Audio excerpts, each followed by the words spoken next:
اوس په دې جلسې له توسطه یو 3-4 قرارداده پاسوو. تاسې به د دې قرارداد وروره حمایت کوئ، نو تاسې به ټول لاس پورته کوئ. موږ به د قرارداد پیشوو، تاسې به د قرارداد منظوري ورکوئ. نو عزیزانو، د دې جلسې او د دې چې کوم دا اوس موږ تقریر شروع کوو، د دې تقریر اوله برخه دا ده چې زموږ 4 قرارداده دي. اول قرارداد مو دا دی چې زموږ کم ملګري قرارداد چې دی زموږ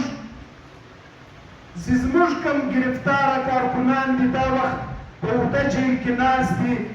وروره په بد نظر ورته کتلي دي. په جیل کې هم هغه سهولتونه نه دي ورکړي کله نورو قیدیانو دي چې ورکړي. نو موږ د ګورنمنټ څخه د دې جلسې له توسطه دا مطالبه کوو چې زموږ کارکنان دي فوري طور رها کړل شي. ستاسو ټولو دا مطالبه ده. قرارداد نمبر 2 د ضلعي انتظامیه چې کومه ناروا نرخنامه زموږ د کوټې ښار په تنرو باندې زموږ د نعیم خان او د زما له بغیر موجودګي د خاص طور د انجمن تاجران دا نور کوم ملګري وو د هغو غیر موجودګي چې ضلعي انتظامیه کومه نرخنامه پر موږ تاسو باندې مسلط کړې ده،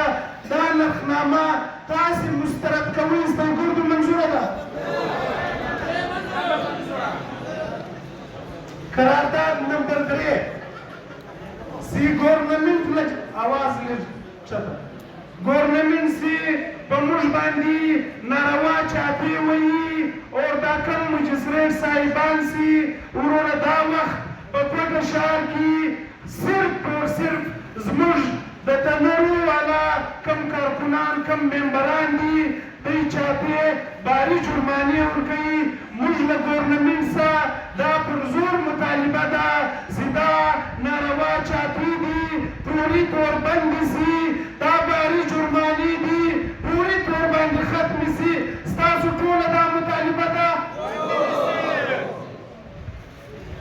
قرارداد نمبر 4 موږ د ګورنمنټ څخه ناروا ریټ نه غواړو. موږ د عوام هم ښه ښایسته سوچ کوو. په عوام باندې دا وخت چې کوم مشکلات دي موږ دغه مشکلات هم ګورو. نو موږ دا وایو ګورنمنټ ته چې موږ ناروا ریټ نه غواړو. موږ چې کومه نرخنامه تا جاري کړې ده، زموږ نن مېلمه ناست دی د انجمن تاجران بلوچستان صدر او دریم کاکړ چې زموږ مېلمه دی. د ده له توسطه د دې جلسې له توسطه د دې قرارداد له توسطه موږ ګورنمنټ څخه دا مطالبه کوو چې موږ ریټ دي 150 روپۍ وي، خو لیکن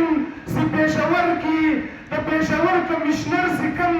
ریټ او کوم نوټفکشن جاري کړی دی 250 ګرامه په 10 روپۍ، کراچي کمیشنر چې کوم نوټفکشن جاري کړی دی 240 ګرامه په 10 روپۍ، لاهور کمیشنر چې کوم نوټفکشن جاري کړی دی 240 ګرامه په 10 روپۍ. نو زموږ تاسو ټولو دا مطالبه ده، مېلمه خاص ته مو دا مطالبه ده چې موږ د ګورنمنټ 150 روپۍ ریټ بلکل منو، لیکن زموږ دا مطالبه ده چې 250 ګرامه دي په 150 روپۍ باندې موږ ته خپل حق راکړل شي. موږ ټولو دا مطالبه ده چې په موږ باندې کوم مشکلات راغلي دي هغه نورو ملګرو خو مجلسونه وکړو. موږ وروره ده موږ د دې وطن د دې پاکې خاورې بچیان یو، موږ د دې وطن باشندګان یو. موږ ګورنمنټ ته سالانه کروڑو روپۍ ټیکس ورکوو. موږ د ګورنمنټ او موږ پرامنه خلک یو، موږ پرامنه تاجران یو. موږ چې سهار په 6 بجې باندې راپورته سو په دغه جون جولایي د اګست میاشت کې چې سخته ګرمي وي دا 3 میاشتې، خو موږ په 50-60 سانتي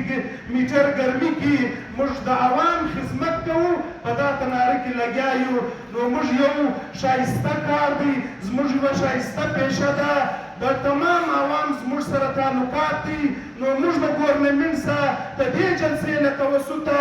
دا اپیل کوو چې خدایه موږ ور عوام په اپس کې مه سره اخته کوه، موږ ور عوام دست و ګریبان مه کوه.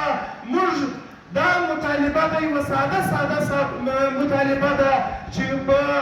ملک کې چې د باقي کمې صوبې دي دغه کمې درالخلافي دي هغو ته چې کم ریټونه ورکړي دي خدای را موږ ته هم د هغه ریټ راکړل سي. موږ ناروا ریټ نه غواړو، موږ په عوام بوج نه اچوو. موږ هم د دغه وطن بچیان یو، موږ هم د دې ملک بچیان یو، موږ د دې وطن پاسپداران یو، موږ د دې وطن حمایتیان یو، موږ د دې وطن بچیان یو. موږ د دې وطن تمامې ادارې ته موږ تمامې ادارې منو، موږ دا ملک منو، موږ دا وطن منو. نو باید دا ملک دې زموږ سره هم انصاف وکړي، ناانصافي دې نه کوي، موږ دې لاوارثه نه ګڼي، موږ دې وروره دا رقم نه ګڼي کله موږ میږي یا پسونه یا وروره مثلا بزدي یو چې دوی مو وروره راسي یو معمولي مجسرې 16 ګریډ دی راولاړ سي تناره ته راسي صرف تناره والا پیدا کړی دي وروره نه وزن ګوري نه وروره یو شی ګوري بس تناره ګاډي ته ورواچي. نن سبا خو هغه د دې یو څو کارندې دي هغه هم وګوره نن زموږ په ګروپانو کې په سریاب کې یو شین موټر دی 3-4 کسان کې ناست دي توپانچې پسټلان ورسره دي تناره والا ته ورسي 5,000 روپۍ راکړه. نو موږ ګرده وروره دا دغه کوو چې دغسې خلکو باندې دي نالت وي چې دی وروره زموږ کارکونان دا یو داسې شی ده لکه نن چې په موږ باندې پریس کنټرول کمیټۍ مسلطه کړې ده چې بار بار موږ دا اجلاسونه کولو چې تاسې راسئ موږ ته سلا راکړئ موږ به دا ورسو دا فیصله به ورسره وکړو. کومه ورځ 4 ورځې مخکې د دا پریس کنټرول کمیټۍ لیټران راغلي دي ما ته ټلیفونونه کسان راغلي دي 4 ورځې بعد دا اجلاس دی بیا به دی نسته وه چې ولاړم چې بیا سه راپورته شولو رالو اجلاس مو راوغوښتی بابا دا ملګري مشران دې راسي دا نور خالي مشران دې راسي ټول مانوایت هم دا راوکړي وایي تېر نقنامه چې ما جاري کړه هغه دې دا خلکو اعتراض وکړي چې بابا دا خو یو 6 کسان ناست دي دا یو 30 ناست نو موږ یو ټول دې راسي هغه په ټولو کې څو کسان رالو تقریبا ما په اندازه 8 کسان ګویا به وو. دا ناست خلکو دي هغه دا سود نو څه کوو ورته دا نه وایي دا زما د مستقبل مقصد موږ ورته نه ستاسې ته پیسې غوښتې نه مو ستاسې داسې یو بل ډیمانډ زموږ ذاتي جلسه وه بابا زما ذاتي جلسه ده سره یا صرف ورته ستاسې دپاره بابا تاسې کوم ښایسته څه ما ته به یو ښه تجویز راکړئ زه به ولاړ شم دا مجلس به وکړم. هغه د بدمرغۍ تاسې هم نه راغئ موږ دا دغه وکړئ نو نه وکړو که ورسم دا خو ما ته معلومه وه 10 شپې ده دا نه وم را معلومه چې 360 ګرام به دی مسلطه کوي زما له ورسم خامخا یې 10 کوي بیا به دا خلک وایي موږ نور موږ په الله نه کړه تا نو ولې فیصله وکړه دا پیسې زموږ په لاس کې نه دي دا دلته چې ناست دي اکثره خلک چې دلته نه شي پرونان دي ځان یې پرو جوړ کړي دي زموږ پرو موږ په دا سیټ ناست دا زموږ د نیکه جاګیر یا زه دلته بس پرو یم ناست یم زما مقابله څوک نشي کولی داسې خلک ناست دي دلته دا تاسې د دې مثال وګورئ دا زه مجلس ته نظم خلک یې څنګه ګوري چیرې پراته دي ځان څه بس ډنډه ته چلوي ډنډه ورسره ده دا ډنډه دوی خپل کار اخلي نو تاسې که راغلي وئ ما ته سلا راکړی وه ټیک ده دا به نور کړي چې 200 ګرامه یا 280 ګرامه یا 300 یا 320 ګرامه مې راکړي وو قسم ټکې به دا راکړي نو بیا به په یو هېڅ لس شلو دېرش نمبر شوي وو هغه به بیا یو طریقه ورته جوړه کړې وه هغه تاسې نه راغلی زه هم نه ورغلم پریس کنټرول کمیټۍ دا وایي ته نه رالې ما حاجي بصیر واضح ووایم چې حاجي بصیر ورغلی و خپل له خوا هغه افسران راته وویل چې ما د حاجي بصیر ته وویل ورڅه فصل لالا تواراسا هغه کې د حاجي عالم شعر حاجي علي خان دا موجود را سره او دی نه ذکر ماته وی زموږ قسم دوی کوم دا بیا په پات کې شوی نو کوي دوی دا قسم چې دا یې ویلې څومره کتر هغه شاید مې دا فیصله نه کوله د خلکو په مخ کې موږ ته دا خبرې وسوې موږ ټول سپرینګ راول والا وایي نه یې مایسه نه درځو نو موږ دا فیصله وکړو اوس خپله فیصله واپس نه وبابا د قرآن ونه دی دلته چې قانون ته وګورې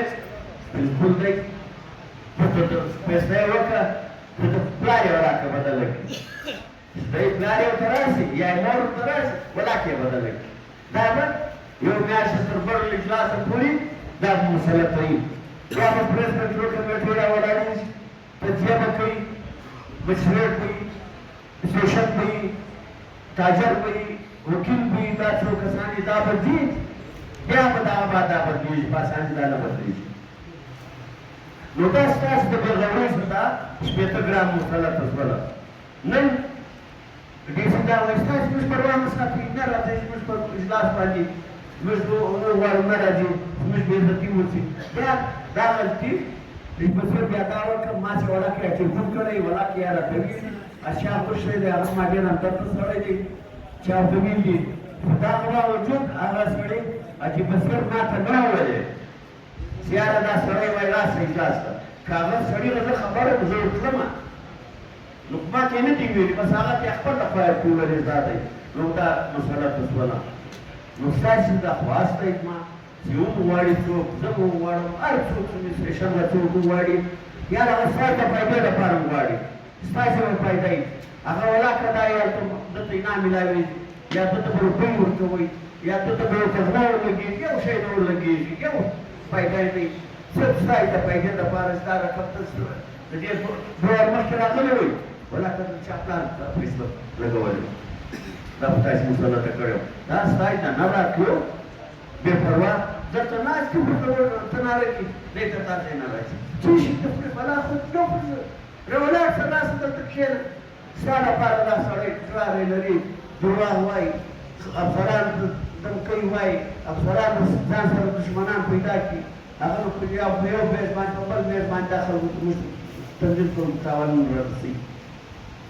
نو تاسې باید څوک راوغواړي راسئ